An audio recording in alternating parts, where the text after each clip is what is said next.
going to do now is a strength exercise that will really focus the pectoral muscles and also the tricep muscles. It's called the dumbbell chest press. I'll spot my client throughout this exercise.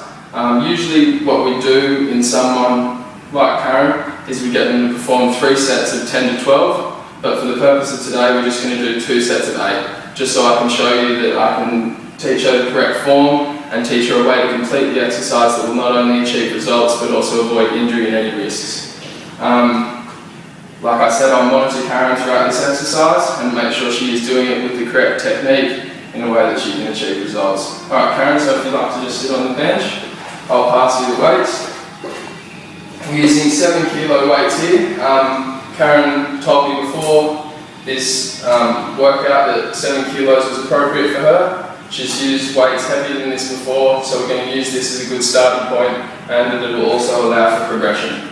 So if you take them, Karen. Now what we're going to do from here is Karen's going to lie back down on the bench. Legs are in a good spot. When we're performing this exercise, we always want to make sure that our lower back is against the bench, not allowing any arcing of the back. At the same time, we might want to make sure our whole back is against the bench for the whole time, and the only muscles that are working are the pectorals and the triceps, while the shoulder and elbow joints are also allowing for the movement. So we're going to go up, 1, making sure elbows are in line with the shoulders when they come down to allow for a good contraction of the muscle. 4, that's very well done Karen, 5, 6, 7, 8, well done. When we're performing this exercise, it's also very important that the client knows how to breathe. So we're always breathing out on the pushing phase of the movement or the pulling phase of the movement. So for this exercise, as Karen's pushing up, she's breathing out, and as she's pulling down, she's taking another deep breath in. Okay. So this time we really want to focus on that as well as keeping correct form. I'll spot you this time as well. So let's go. 1. That's good breathing. 2, 3, 4, 5. Keeping that back on the bench. 6. Really feeling that contraction through the triceps. 8. Well done. 9. And 10. Great work there, Karen. Well done. So as you can see from that exercise, Karen's chest has gotten a workout. There were no hazards in the area. It was a safe exercise to perform. And how do you feel after that, Karen? Good. Yeah, good? That's good. Good exercise? And thanks for talking about the breathing. Yeah. Sometimes I tend to hold my breath, so that was a good reminder. It's a good way to help. You never want to hold your breath at any exercise. Yeah, very well done. Okay. The next exercise that we'll be doing is a single arm row. It's going to be targeting the back muscles and also some of the bicep. We'll be using the shoulder and elbow joints, and this exercise will encourage results in the back muscles.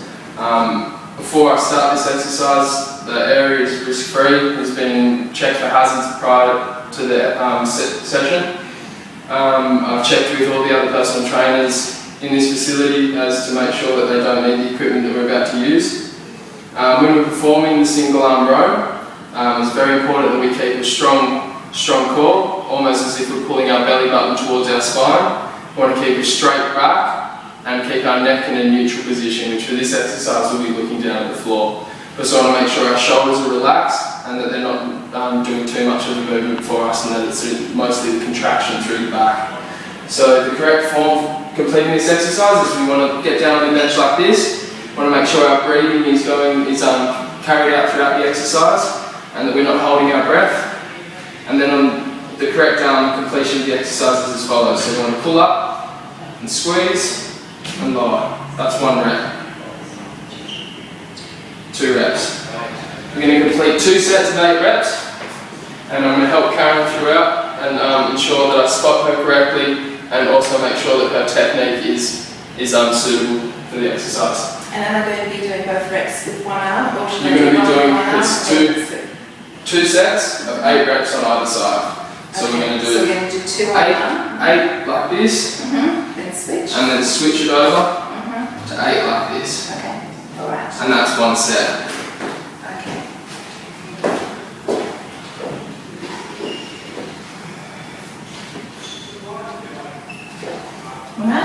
Yeah, that's good. Strong back. And pulling up, really squeezing in through the back. You should feel it just underneath the shoulder blades, a really strong contraction. That's good form. Great work. 7, 8. Well done. That's the first one over. Can I switch over to the other side? Making sure that breathing is being carried out correctly. The back's strong, shoulders are relaxed. As we can see, the neck's in a neutral position. The way she's completing this exercise doesn't allow much room for injury. That's 6, 7, 8. Well done, Karen. As you can see, I'm watching her all the time, making sure that if any complications do arise, then I'm here to help her out. Usually, after an exercise like this, I would allow for between 30 seconds and a minute of rest, but for the purposes of this practical simulation, we'll just get into the second set. So Karen, are you feeling comfortable? Yes, thank you. Alright, and we're going to complete this one starting now. 1, really strong through here. 2, well done. Strong back. 3, 4, 5. Try not to let the shoulders sag, keeping it nice and strong. That's great work. 8. Swap over to the other side for me now, Karen. 1, great work. 2, making sure the back doesn't bridge, keeping it really strong. Well done. 5, 6, great form. 7, 8. How does that feel, Karen? Good, yeah, and thanks for mentioning the shoulder, because I didn't know, was I doing that?